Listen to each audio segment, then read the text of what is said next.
Genesis chapter 16. Now Sarai, Abram's wife, had borne him no children, but she had an Egyptian slave named Hagar. So she said to Abram, "The Lord has kept me from having children. Go, sleep with my slave. Perhaps I can build a family through her." Abram agreed to what Sarai said. So after Abraham had been living in Canaan 10 years, Sarai his wife took her Egyptian slave Hagar and gave her to her husband to be his wife.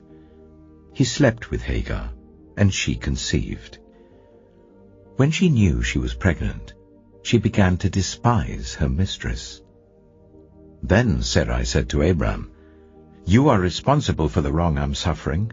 I put my slave in your arms, and now that she knows she is pregnant, she despises me. May the Lord judge between you and me." "Your slave is in your hands," Abram said. "Do with her whatever you think best." Then Sarai ill-treated Hagar, so she fled from her. The angel of the Lord found Hagar near a spring in the desert. It was the spring that is beside the road to Shur. And he said, "Hagar, slave of Sarai, where have you come from and where are you going?" "I'm running away from my mistress Sarai," she answered. Then the angel of the Lord told her, "Go back to your mistress and submit to her." The angel added, "I will increase your descendants so much that they will be too numerous to count." The angel of the Lord also said to her, "You are now pregnant and you will give birth to a son. You shall name him Ishmael, for the Lord has heard of your misery. He will be a wild donkey of a man. His hand will be against everyone and everyone's hand against him, and he will live in hostility towards all his brothers." She gave this name to the Lord who spoke to her, "You are the God who sees me." For she said, "I have now seen the one who sees me." That is why the well was called Beer Lahai-roi. It is still there between Kadesh and Bered. So Hagar bore Abram a son, and Abram gave the name Ishmael to the son she had borne. Abram was 86 years old when Hagar bore him Ishmael. Genesis chapter 17. When Abram was 99 years old, the Lord appeared to him and said, "I am God Almighty. Walk before me faithfully and be blameless. Then I will make my covenant between me and you, and will greatly increase your numbers." Abram fell face down, and God said to him, "As for me, this is my covenant with you. You will be the father of many nations. No longer will you be called Abram. Your name will be Abraham. For I have made you a father of many nations. I will make you very fruitful. I will make nations of you, and kings will come from you. I will establish my covenant as an everlasting covenant between me and you and your descendants after you for the generations to come, to be your God and the God of your descendants after you. The whole land of Canaan, where you now reside as a foreigner, I will give as an everlasting possession to you and your descendants after you, and I will be their God." Then God said to Abraham, "As for you, you must keep my covenant, you and your descendants after you for the generations to come.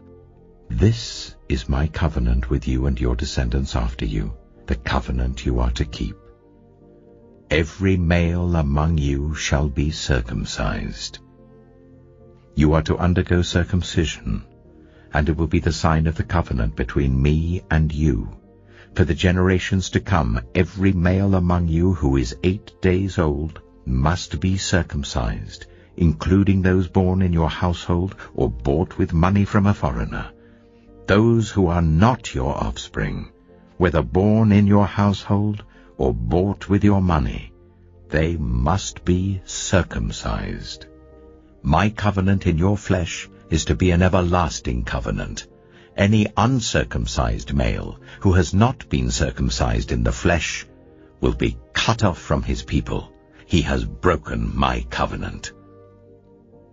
God also said to Abraham, "As for Sarai, your wife, you are no longer to call her Sarai. Her name will be Sarah. I will bless her and will surely give you a son by her. I will bless her, so she will be the mother of nations. Kings of peoples will come from her." Abraham fell face down. He laughed and said to himself, "Will a son be born to a man 100 years old? Will Sarah bear a child at the age of 90? And Abraham said to God, "If only Ishmael might live under your blessing." Then God said, "Yes, but your wife Sarah will bear you a son, and you will call him Isaac.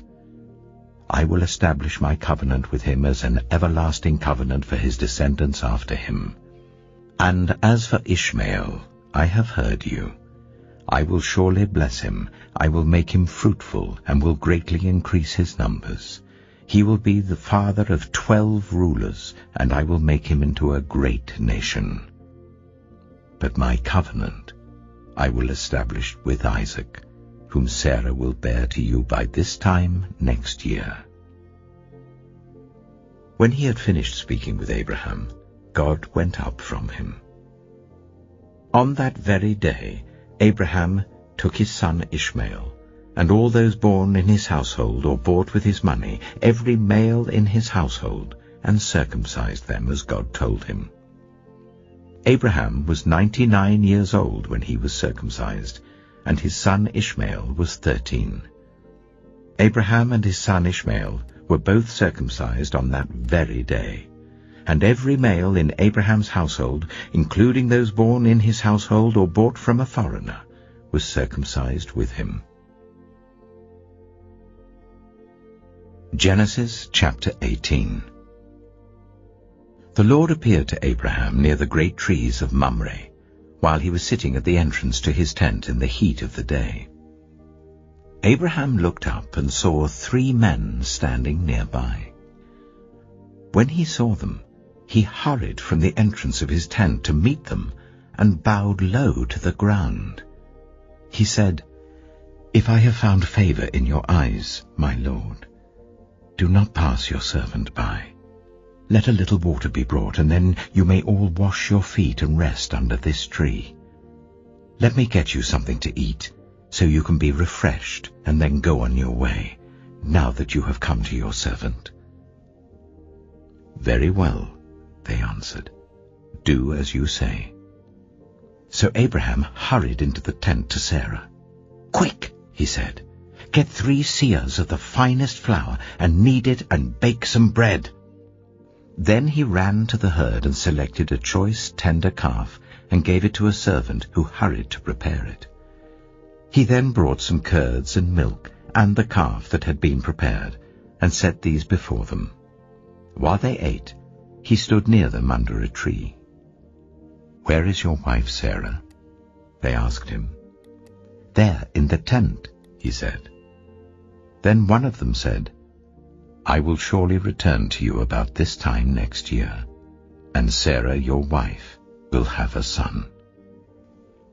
Now Sarah was listening at the entrance to the tent, which was behind him.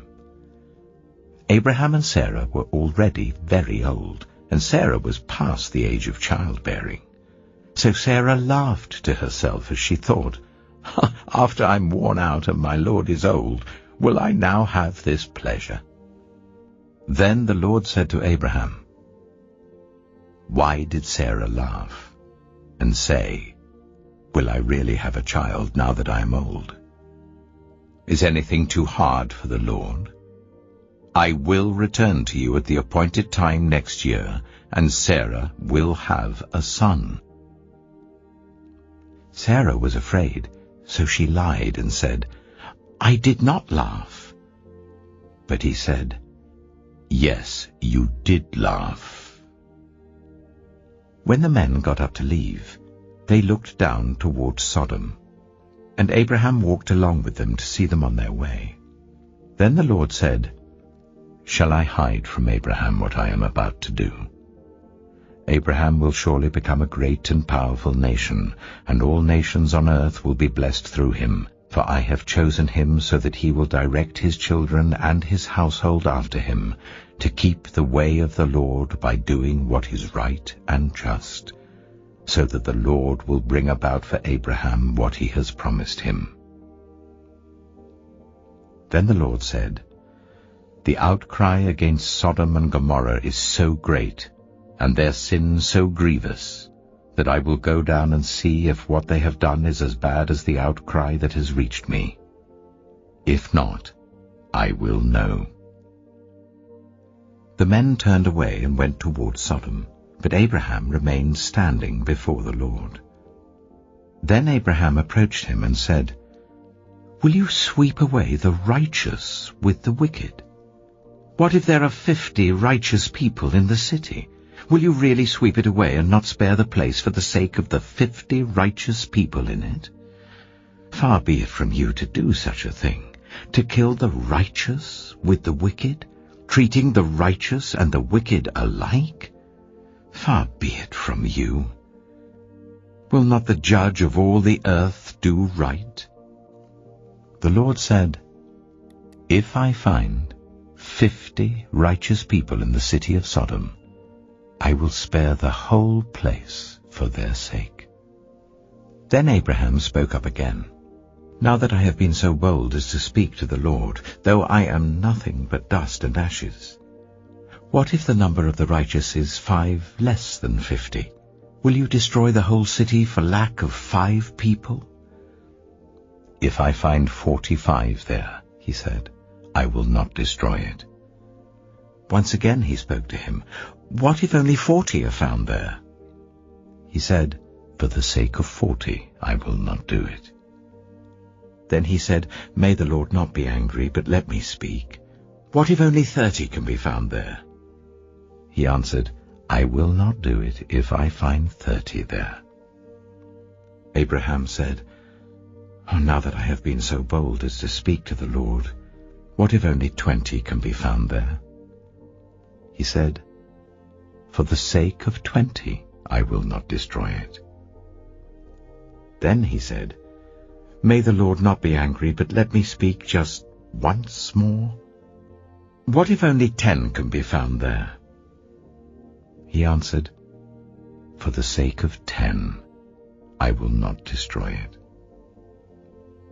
When the Lord had finished speaking with Abraham, he left, and Abraham returned home.